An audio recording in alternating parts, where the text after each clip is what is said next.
Madame, Monsieur, bonsoir. Voici le sommaire de l'actualité régionale. À Évreux, 20 ans de prison pour un crime horrible. Il s'agit de ce père de famille qui avait noyé son fils de 18 mois dans une poubelle. L'absence de suivi des services de la DAS semble avoir divisé les responsabilités.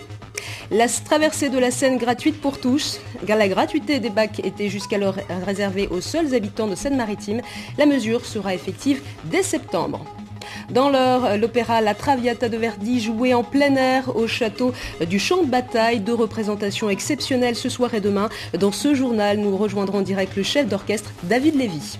Les basketteurs d'Évreux à un match de la montée en Pro A. Ils disputeront dimanche la finale des playoffs. Des joueurs bien déterminés aujourd'hui à l'entraînement.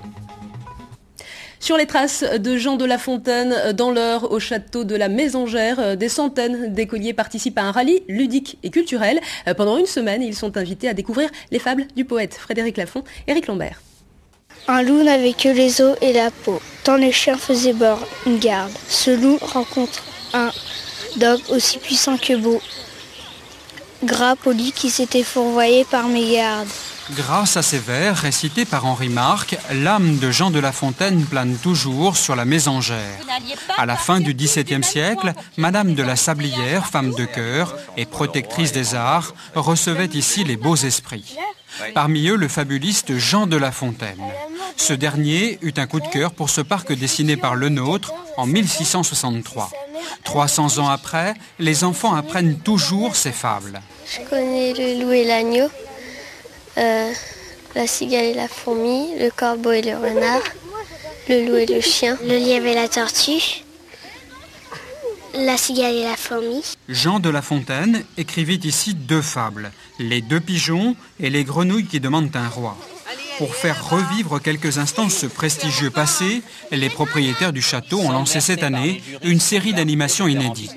En fait, on a envie de faire revivre le domaine. Il faut savoir qu'autrefois, dans les domaines, il y avait énormément de monde pour l'entretien. Un château, un domaine autrefois, c'était un village à part entière. Et aujourd'hui, pour tout le mois de juin, on avait envie de faire revivre ça. Des centaines d'enfants vont découvrir ou redécouvrir le grand fabuliste et le château de la Mésangère en juin.